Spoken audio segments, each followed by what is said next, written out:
Olá, meus amados irmãos, graça e paz. Vamos refletir na palavra do Senhor, 2 Coríntios 4, a partir do verso 16 até o verso 21 do capítulo 5. Abra aí a sua Bíblia, permaneça com ela aberta. Nós não vamos fazer uma leitura inicial desse texto, mas à medida que formos meditando, desenvolvendo aqui os nossos pensamentos, nós vamos lendo os trechos necessários. Então permaneça aí com a sua Bíblia aberta. E nesse texto, meus irmãos, nós vamos pensar acerca do servo do Senhor. Então, 2 Coríntios 4, 16 até o verso 21 do capítulo 5. Serão 4 pensamentos acerca do servo do Senhor com base aí nesse texto. Vamos ao primeiro pensamento, meus irmãos. O primeiro pensamento eu o desenvolvo a partir do verso 16 até o verso 7, 16 do capítulo 4 até o verso 7 do capítulo 5, onde lemos assim: por isso não desfalecemos, mas ainda que o nosso homem exterior se corrompa, o interior contudo se renova de dia em dia, porque a nossa leve e momentânea tribulação produz para nós um peso eterno de glória muito excelente, não atentando nós nas coisas que se veem, mas nas que se não veem, porque as que se veem são temporais e as que se não veem são eternas, porque sabemos que se a nossa casa terrestre deste tabernáculo se desfizer, temos de Deus um edifício, uma casa não feita por mãos, eterna nos céus. E por isso também gememos, desejando ser revestidos da nossa habitação que é do céu. Se, todavia, estando vestidos, não fomos achados nus, porque também nós, os que estamos neste tabernáculo, gememos carregados, não porque queremos ser despidos, mas revestidos, para que o mortal seja absorvido pela vida. Ora, quem para isso mesmo nos preparou foi Deus, o qual nos deu também o penhor do Espírito, pelo que estamos sempre de bom ânimo, sabendo que, enquanto estamos no corpo, vivemos ausentes do Senhor, porque andamos por fé e não por vista. O que nós podemos pensar, meus irmãos, com base nesse trecho, acerca do servo do Senhor? Podemos pensar o seguinte, que o servo do Senhor deve estar focado na eternidade, nas coisas que se não veem. Ele anda por fé e não por vista. Então ele sabe, como a gente lê no texto, que neste mundo o seu homem exterior, isto é, o seu corpo, se corrompe, se desgasta, envelhece. Vai chegar um tempo que você vai dizer que se sente um jovem de 25 anos preso num corpo de 80 anos. Então, você sabe disso, o servo do Senhor sabe disso, que nesse mundo o seu homem exterior se corrompe, se deteriora, mas o homem interior se renova. E se renova porque anda por fé e não por vista, e por estar focado nas coisas que se não veem, na eternidade, onde ele será revestido de um corpo incorruptível e eterno, um corpo estabilizado, que não muda para melhor, porque será concedido já perfeito, e também não muda para pior. O servo do Senhor, meus irmãos, que anda por fé e não por vista, e que está focado nas coisas que se não veem, também passa por tribulações neste mundo. Nós passamos por tribulações. Não é porque nós somos servos do Senhor que nós vamos necessariamente ser livres, por exemplo, da pandemia a qual nós estamos vivendo agora. Então nós sabemos que nós também passamos por tribulações. Servo do Senhor sabe disso, mas por causa da fé que tem e de para onde o seu olhar está voltado, considera, conforme Paulo considerava, que estas tribulações são leves e momentâneas e produtoras de algo que Paulo chama aí de um peso eterno de glória muito excelente, isto é, uma glória enorme e eterna, muito maior do que o sofrimento. Quero que o irmão veja comigo, não precisa nem abrir a sua Bíblia, né? Só presta atenção na leitura, aquilo que está escrito lá em Jó 21, a partir do verso 7 até o verso 15. Preste bastante atenção no que Jó está dizendo aí? Ele está dizendo assim, olha, por que razão vivem os ímpios e envelhecem e ainda se esforçam em poder? A sua semente se estabelece com eles perante a sua face e os seus renovos perante os seus olhos. As suas casas têm paz, sem temor, e a vara de Deus não está sobre eles. O seu touro gera e não falha, pare a sua vaca e não aborta. Fazem sair as suas crianças como a um rebanho e seus filhos andam saltando. Levantam a voz ao som do tamboril e da harpa e alegram-se ao som das flautas. Na prosperidade gastam os seus dias e num momento descem à sepultura. E todavia dizem a Deus, retira-te de nós, porque não desejamos ter conhecimento dos teus caminhos. Quem é o Todo-Poderoso para que nós o sirvamos? E que nos aproveitará que lhe façamos orações? Esse é o texto. E nesse texto, meus irmãos, Jó está falando sobre os ímpios. E os ímpios em que Jó está pensando não são necessariamente pessoas que vivem atoladas no pecado, especialmente alguns pecados como roubar, matar, adulterar. São também, mas não são necessariamente, porque ímpio, no pensamento de Jó, e ele está certo, são todos aqueles que, seja por palavras ou seja por ações, demonstram não querer um relacionamento com Deus e nem ter conhecimento dos seus caminhos e nem o servir e nem lhe fazer orações. É o que vemos aí pelos versos 14 e 15, né? Esses ímpios, muitos deles, observou Jó, muitas vezes prosperam. Veja que temos no texto. Verso 7 diz que eles envelhecem. Isso quer dizer que eles vivem bastante. Quem envelhece é porque viveu bastante, né? Verso 8 diz que eles têm filhos e netos e vivem para vê-los bem crescidos ao seu redor. Verso 9 diz que nada ameaça a segurança dos seus lares. Verso 10, Jó diz que seu gado se reproduz sem problemas. Verso 11, seus filhos estão bem, alegres, saltando de alegria. Verso 12, eles cantam e se divertem ao som de instrumentos musicais.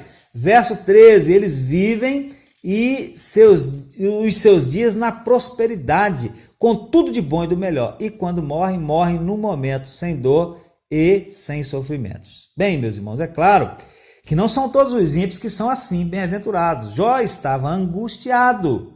E quando a gente está angustiado ou indignado com alguma situação, a gente costuma fazer esse tipo de observação. Numa situação de tiroteio, por exemplo, quando a bala encontra a cabeça de um inocente, crente às vezes, e o bandido sai ileso, sorridente, a gente fica pensando. E às vezes a gente passa do pensamento à expressão falada. Por que o inocente e não o bandido? Por que essa bala foi parar na cabeça de um inocente e não do bandido? Mas o que eu quero com a citação desse texto, meus irmãos, é observar algo que Jó diz no verso 13. Ele diz assim, num momento descem à sepultura. O que Jó estava querendo transmitir era que muitas vezes o ímpio morre sem nenhum sofrimento. Simplesmente fecha os olhos e se vai.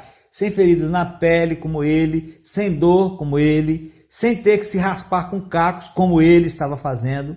Isso é o que Jó estava querendo dizer. Entretanto, inevitavelmente, meus irmãos, fica também a mensagem de que o ímpio, e não só ele, os justos também, obviamente, num momento está aqui vivendo e no outro não. E aí o que será de ambos? A partir daí, o que será de ambos? E é aqui que entra o nosso texto inicial de 2 Coríntios. O justo, nesse momento, vai experimentar uma glória enorme e eterna, maior do que qualquer sofrimento que teve nesse mundo. Já o ímpio não. E talvez uma boa ilustração disso, que nós estamos considerando aqui, nós a encontremos na parábola do rico e Lázaro, contada por Jesus e registrada por Lucas no capítulo 16, a partir do verso 19. Eu não vou comentar a parábola aqui, você pode ler lá. Então esse é o primeiro pensamento acerca do servo do Senhor.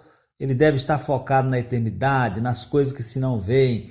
Ele anda por fé e não por vista. Ele não fica olhando para aquilo que está acontecendo no mundo. Ele está olhando para o Senhor, para a eternidade. O segundo pensamento, meus irmãos, com base nos versos 15 a 17. Lemos assim, versos 15 a 17. Diz que ele Jesus, obviamente, morreu por todos.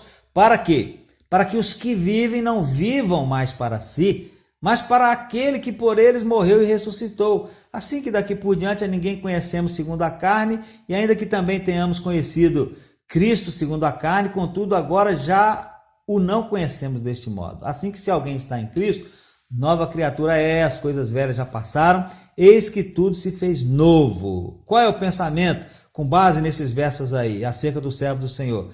É que o servo do Senhor é alguém que passou a estar em Cristo e é nova criatura.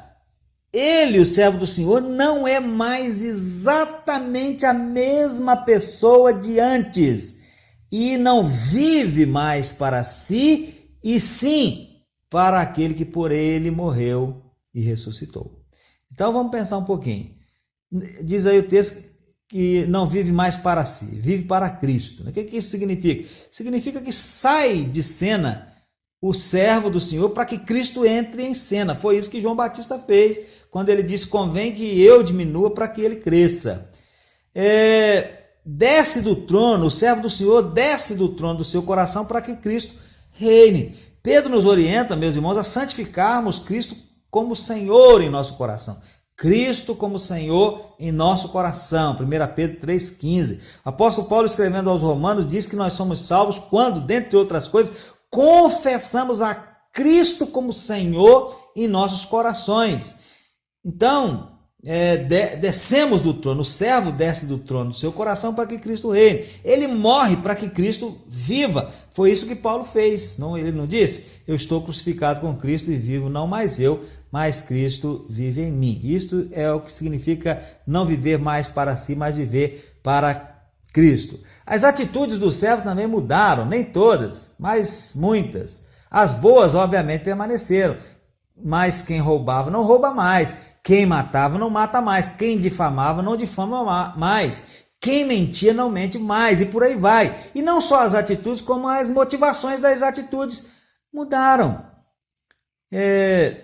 Então, o crente, o servo do Senhor, agora, ele ora não mais para ser visto pelos homens. Ele dá esmola, porém não mais para ser visto pelos homens. A motivação dele agora é o amor.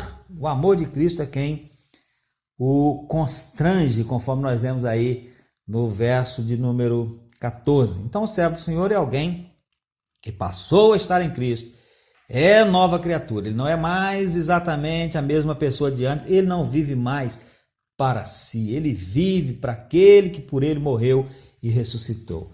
O terceiro pensamento aí, meus irmãos, com base no verso número 20, que diz assim: de sorte que somos embaixadores da parte de Cristo, como se Deus por nós rogasse. Rogamos-vos, pois, da parte de Cristo, que vos reconcilieis com Deus. Qual é o pensamento? O pensamento é que o servo do Senhor tem um trabalho a fazer para o seu Senhor.